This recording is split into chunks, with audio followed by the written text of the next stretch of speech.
늦은 오후로 접어들면서 햇살은 짙은 오렌지빛으로 변해갔다. 행운은 특별한 사람에게만 주어지는 것이 아니라 누구나 가질 수 있는 거예요. 당연히 홍 기자님도 행운을 끌어올 수 있어요. 자, 지금 숲을 걷다 갈림길을 만났다고 해보죠. 여기서 길이 세 갈래로 갈라지게 돼요. 그중 하나는 부자가 되는 길, 하나는 지금과 비슷하게 사는 길, 마지막 하나는 가난해지는 길이라고 할게요. 다만 수풀이 울창하게 우거져 어느 길이 어디로 향하는지 알 수가 없어요. 따뜻한 빛을 감싸 안듯 서윤이 부드럽게 두 손을 펼치고 말했다. 나는 지그시 눈을 감고 상상해 보았다. 판타지 영화의 한 장면처럼 내 앞에 가상의 길들이 열려있는 모습을.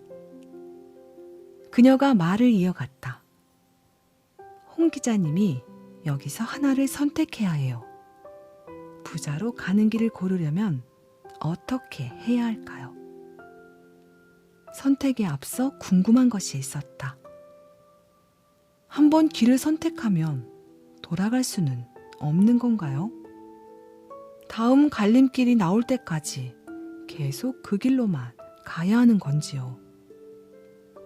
네, 그것이 운명의 법칙이에요. 다음 선택의 시기가 올 때까지 자신의 선택에 대해 책임을 져야 하죠. 그러고 보면 인생은 선택의 과정이다. 누구나 여러 갈림길 앞에서 선택을 하며 삶을 이어간다. 나 역시 전공과 직장을 선택했고 결혼할 남자를 선택했으며 회사를 그만두고 유학길에 올랐다. 그렇다면 이 모든 선택의 과정이 과연 행복한 부자가 되는 길과 맞닿아 있을까? 여기까지 생각이 이르자 서윤의 질문에 선뜻 어떤 대답도 하기 어려웠다. 부자로 가는 길을 어떻게 골라야 할지 감이 오지 않네요. 솔직히 잘 모르겠어요.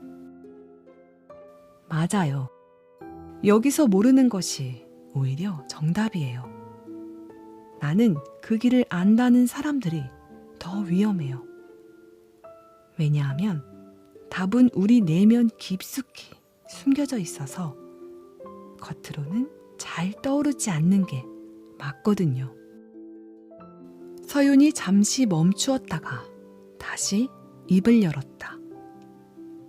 심리학자 칼 융도 인생의 생애는 무의식의 자기 실현의 역사다. 무의식에 있는 모든 것은 삶의 사건이 되고 밖의 현상으로 나타난다고 말했어요. 실제로 무의식은 우주의 에너지로 해석해도 될 만큼 우리가 꿈꾸는 모든 것을 이뤄줄 수 있어요. 서윤과 대화를 나누고 돌아온 후 나는 무의식에 대해 더 공부해 보았다. 심리학 잡지 사이콜로지 투데이에 따르면 무의식은 우리의 일상생활에 영향을 주는 믿음과 두려움, 태도의 원천을 뜻한다. 의식과 무의식을 바다에 떠있는 빙산에 비유한다면 물 위로 보이는 작은 조각이 의식, 물 아래 감춰져 있는 거대한 부분이 무의식인 셈이다. 심리학자들은 여러 저서를 통해 무의식의 역할과 그 중요성에 대해 강조해왔다. 융은 집단 무의식의 존재를 밝히며 우리의 무의식이 한 개인이 경험한 것보다 더 많은 것을 알고 있다고 말했다. 에리 프롬은 자신의 저서 잃어버린 언어에서 꿈을 통해 무의식 깊은 곳에 있는 지혜까지 도달할 수 있다고 설명했다. 20세기의 심리학 대가로 불리던 밀턴 에릭슨도 이렇게 말했다. 개인들은 무의식 속에 자신이 아는 것보다 훨씬 많은 능력과 자원을 가지고 있다. 불행하게도 이것을 알지 못해 행복하고 만족스러운 삶을 살지 못한다. 내가 제대로 이해하고 있는 건지 확인하고 싶어서 서윤에게 되물었다. 그렇다면 제 무의식이 부자가 되는 길을 알고 있다는 뜻인지요? 네, 우리의 무의식은 행운을 불러들이는 방법을 알죠. 운의 세계란 비가 온다고 했는데 오지 않을 수도 있는 일기예보와 달라요. 뿌린 대로 거두는 자연의 섭리를 따르죠. 우리는 무의식의 행운의 씨앗을 뿌리고 때가 되면 한치의 오차도 없이 그 열매를 수확하게 돼요. 서윤의 말을 듣자 잘 익은 황금빛 곡식을 바라보는 농부처럼 마음이 넉넉하고 뿌듯해졌다.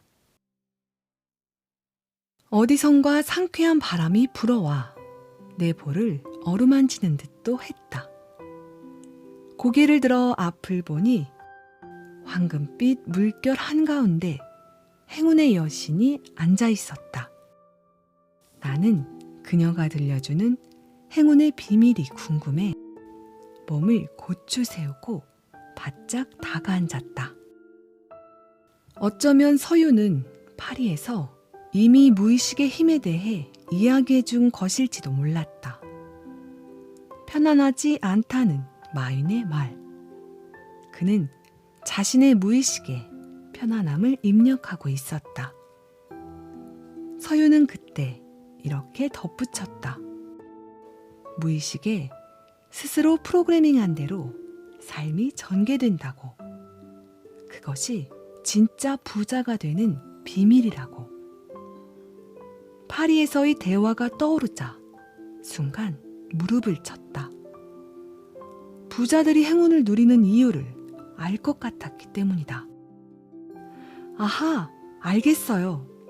진짜 부자들은 자신에게 필요한 단어를 무의식에 입력한다고 하셨잖아요.